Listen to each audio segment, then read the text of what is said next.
नमस्कार दोस्तों, मेरा नाम निपुण जोशी है और समय आ गया है हमारी नवग्रह श्रृंखला में शनि ग्रह पे शुरू की गई चर्चा को आगे बढ़ाने का। आज इस वीडियो में हम लोग ये जानने की कोशिश करेंगे कि अगर किसी भी समय आप लोगों ने कुंडली में शनि ग्रह की युति पाई केतु के साथ तो किस तरीके के फलों की उम्मीद करी जा सकती है। तो ठीक है दोस्तों, इससे पहले कि हम लोग आज के इस करंट कंजंक्शन के टॉपिक पे बात करना शुरू करें, इंडिविजुअल तौर पे शनि ग्रह के बारे में और केतु के बारे में जो आपको पता होना चाहिए, मैं उसका आप लोगों को क्विक रिवीजन दे देता हूँ। तो देखिए दोस्तों, अगर केतु की बात करी जाए तो केतु मेडिटेशन, अध्यात्म, मोक्ष, इन सारी चीज़ों का कारक है। लेकिन आप इस बात को अनदेखा नहीं कर सकते कि हमारे स्क्रिप्चर्स में, ज्योतिष के स्क्रिप्चर्स में बात मेंशन्ड है कि ऋषियों ने केतु को सारे ग्रहों नक्षत्रों में सबसे ज्येष्ठ, सबसे एल्डेस्ट माना है। तो कहने का मतलब ये है कि केतु के पास इतनी शक्ति है कि वो एक ही स्ट्राइक में आपको आपकी कुंडली के सारे फल देने में सक्षम है, और अगर नेगेटिव काम कर रहा हो तो एक ही स्ट्राइक में सब कुछ छीनने में सक्षम है।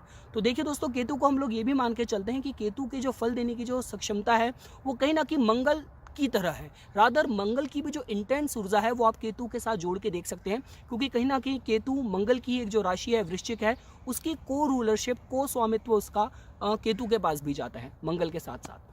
तो ठीक है दोस्तों, ये मैंने आप लोगों को केतु के बारे में शॉर्ट में बता दिया। हमारे पास्ट लाइफ के जितने भी कर्मास की बात की जाए, डीड्स की बात की जाए, तो उन सब का जो अकाउंट है वो केतु के पास है। अगर आपको आपकी पास्ट लाइफ की जानकारी प्राप्त करनी है तो कुंडली में पंचम भाव जो कि पूर्व पुण्य का होता है, और साथ साथ केतु की प्लेसमेंट भी आपको बहुत ज़्यादा जानकारी दे सकती है। अब दोस्तों देखिए, अगर आप लोगों को शनि ग्रह के बारे में समझना हो तो देखिए दोस्तों, शनि ग्रह कारक है आपके हार्ड वर्क के, पेशेंस के, आपके कर्मास के, न्याय के। शनि ग्रह को दंड पालक इसलिए कहा जाता है कि शनि ग्रह आपको आपके कर्मों के अकॉर्डिंग ही फल देते हैं, लेकिन जस्ट बिकॉज वो न्याय के देवता हैं तो आपके साथ अन्याय नहीं करेंगे। उनके जो फल देने का तरीका है वो ये है कि आपको संघर्ष देके, आपसे ज़्यादा प्रयत्न करा के, आपको टेस्ट करके फिर वो अकॉर्डिंगली फल देते हैं। लेकिन शनि ग्रह की अगर आपको नेगेटिव साइड समझनी हो तो डिप्रेशन, मेलंकोलीनेस, सैडनेस, लंबी चलने वाली बीमारियां भी कहीं ना कहीं शनि ग्रह से जोड़ के देखी जाती है। देखिए दोस्तों, अगर आपको हर चीज़ की पॉजिटिव साइड ही अगर आप लेके चलना चाहें तो शनि के अंदर इतनी पॉजिटिव क्वालिटीज़ भी हैं, क्योंकि देखिए शनि ग्रह के पास ओरिजिनल काल पुरुष की कुंडली के 10th हाउस जो कि करियर का है और 11th हाउस जो करियर से लाभ का है उसका स्वामित्व है। तो कहने का मतलब है कि जो लोग बहुत ज़्यादा लंबी मेहनत करके, लंबे स्ट्रगल करके लाइफ में कुछ मुकाम पाते हैं और उसके बाद मानवता के कार्यों को करके, चैरिटेबल कॉजेज से जुड़ के जन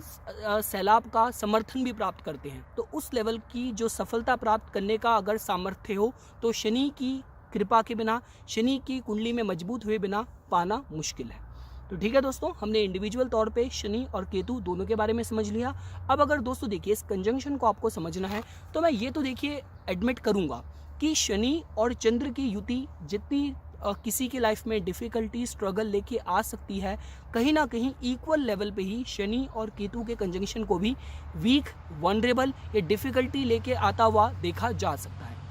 दोस्तों देखिए, इस कंजंक्शन की अगर आपको वीक या वनरेबल साइड पहले समझनी हो तो आप ये देख सकते हैं कि केतु कहीं ना कहीं आपको आपकी पास्ट लाइफ की जानकारी देता है, और वो चूंकि शनि के साथ कंजंक्ट हैं तो शनि की जो कोर क्वालिटीज़ हैं, चाहे रिस्पॉन्सिबिलिटीज़ की बात की जाए, चाहे प्रैक्टिकलिटी की बात की जाए, हार्ड वर्किंग नेचर की बात करी जाए, या थोड़ा बहुत निराशावादी होने की बात करी जाए, ये सारी क्वालिटीज़ जातक ने पास्ट लाइफ से ऐसे एक्वायर करी हो कि उसकी पर्सनैलिटी का डीपली एक पार्ट बन चुकी हो, आप ऐसा जोड़ के देख सकते हैं। अब देखिए यहाँ पे समस्या क्या आती है कि शनि और केतु के जो काम करने का तरीका है वो बहुत इंटरनलाइज्ड है। देखिए, अगर हम लोग नोट्स की बात करें राहु और केतु की, तो राहु कहीं ना कहीं एक बहुत ही फ्यूचरिस्टिक प्लैनेट है जो आपको आपके भविष्य से जोड़ता है, लेकिन केतु की जो क्वालिटीज़ हैं, एक तो उसको पास्ट से बहुत मतलब है, अतीत से, आपके पूर्वजों से, आपकी जीन्स से, और साथ साथ उसकी जो क्वालिटीज़ हैं इंटरनलाइज्ड है, मेडिटेशन करना, आपका आत्मविश्लेषण करना। तो कहने का मतलब ये है कि शनि का जो दुख वाली साइड है और केतु की जो इंटरनलाइज्ड करने वाली क्वालिटीज़ हैं, बहुत गहराई में जाने की क्वालिटीज़ हैं, अगर इनकी प्लेसमेंट कुंडली में नेगेटिव हुई तो ये किसी को थोड़ा सा स्ट्रेसफुल स्थिति से गुजरवा सकती है। अब देखिए दोस्तों, ये स्थिति कब हो सकती है कि सपोज कीजिए या तो ये कंजंक्शन कर्क राशि में हो रहा हो, या शनि के जो शत्रु हैं, जो सूर्य की जो राशि है सिंह, उसमें कंजंक्शन हो रहा हो, या फिर सपोज कीजिए शनि की भी जो मकर राशि है जो कि बहुत ही रिजिड, बहुत ही अनस्टेबल ऊर्जा है, मतलब आई एम सो सॉरी, बहुत ही स्टेबल ऊर्जा है। तो कहने का मतलब है कि इन अगर राशियों में एक कंजंक्शन हो रहा है तो किसी को शनि और केतु की थोड़ी सी नेगेटिव साइड की तरफ संभावित कर सकता है, वहाँ लेके जा सकता है। और साथ साथ दोस्तों देखिए, आप इस पर्सपेक्टिव से भी देख सकते हैं कि ये किसी की जो अप्रोच है वो डिटेल ओरिएंटेड तो बनाएगा, जहाँ तक बहुत डिटेल ओरिएंटेड होगा, बहुत स्मॉल एंट्री के डिटेल्स पे काम कर पाएगा, लेकिन साथ ही साथ उसका जो माइंड सेट है शायद थोड़ा नैरो माइंडेड हो सकता है कि किसी बात को लेके इतना ज़्यादा गहराई में चले जाना। और अगर किसी अटेम्प्ट्स में आपने कुछ कोशिश करी, चाहे व्यापार में चाहे बिजनेस में, जिस भी पर्टिकुलर फील्ड में, और उसमें आपको असफलता मिली, आपको विफलता मिली, तो शायद आपके मन में ऐसा भय बैठ जाए कि आपको नए रिस्क लेने में आपको डर लगे, या लाइफ की एक जो बिगर पिक्चर हो सकती है अब वो ना देख के बहुत ही लाइफ को बहुत ही नैरोड और बहुत ही सीमित तरीके से आप देखें लाइफ को। आप इस तरीके से भी जोड़ के देख सकते हैं, क्योंकि देखिए दोस्तों, कहीं ना कहीं ये जो कंजंक्शन है इसके बारे में कहा गया है, हमारे स्क्रिप्चर्स में लिखा गया है कि कुंडली के जिस भी भाव में ये कंजंक्शन होगा उस भाव की जो सिग्निफिकेशन है उनकी प्राप्ति में थोड़ी सी डिफिकल्टी हो सकती है। अब सपोज कीजिए अगर पंचम भाव में हुआ तो संतान से सुख प्राप्त करने की बात की जाए, विद्या ग्रहण की बात की जाए, नवम भाव में हुआ तो पिता से रिश्तों की बात करी जाए, चतुर्थ भाव में हुआ तो मन की संतुष्टि प्राप्त करने की बात की जाए, प्रॉपर्टी की बात की जाए, माता से रिश्तों की बात की जाए,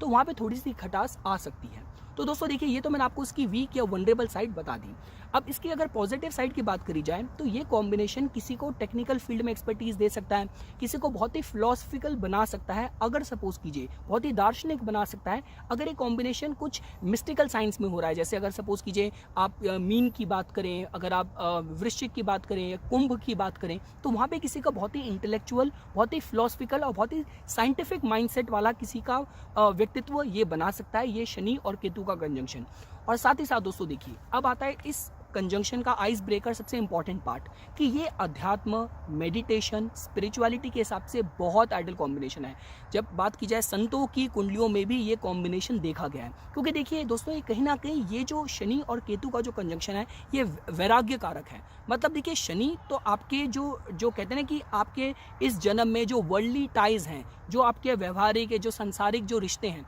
ये उन समय शनि तो थोड़ा आपका कर्मांश लेके आता है, ब्रेक लेके आता है, लेकिन केतु के अंदर तो इतना सक्षमता है कि वो कंप्लीटली आपके टाइज ब्रेक कर दे कि लिबरेशन,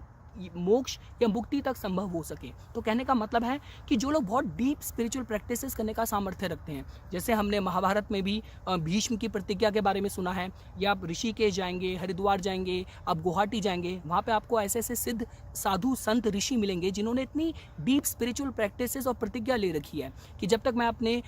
इस ईश्वर को नहीं साध लेता, इस मंत्र को नहीं साध लेता, अपने इष्ट को नहीं प्रसन्न कर लेता, मैं एक हाथ हवा में रखूंगा, मैं ये प्रैक्टिसेस करूंगा, सिर्फ एक वक्त ही खाना खाऊंगा। तो कहने का मतलब है कि अगर स्पिरिचुअल प्रैक्टिसेस की बात की जाए, क्योंकि स्पिरिचुअल प्रैक्टिसेस ज़्यादा इंटरनलाइज्ड होती हैं, तो मेडिटेशन, अध्यात्म के हिसाब से बात की जाए तो ये जो कॉम्बिनेशन है ये बहुत स्ट्रॉन्ग, बहुत ही ब्लेसिंग इन डिस्गाइज की तरह है। साथ साथ दोस्तों देखिए, कहीं ना कहीं ये कॉम्बिनेशन उन, अगर वर्ल्डली ड्यूटीज़ के हिसाब से भी बात की जाए तो जो कुछ सीक्रेटिव एक्टिविटीज़ होती हैं, जो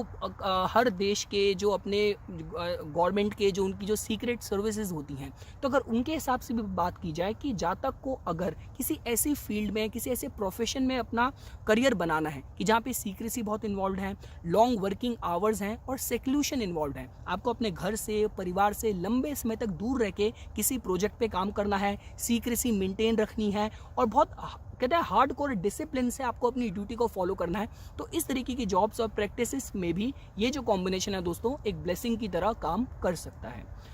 तो ये कुछ बातें थी दोस्तों जो आज मैं इस शनि और केतु की कंजंक्शन के बारे में आप लोगों को बताना चाहता था। इसी तरीके की वीडियोस की समय समय पे अपडेट प्राप्त करने के लिए कृपया करके मेरा YouTube चैनल सब्सक्राइब कीजिए और मेरा Facebook पेज लाइक कीजिए। धन्यवाद।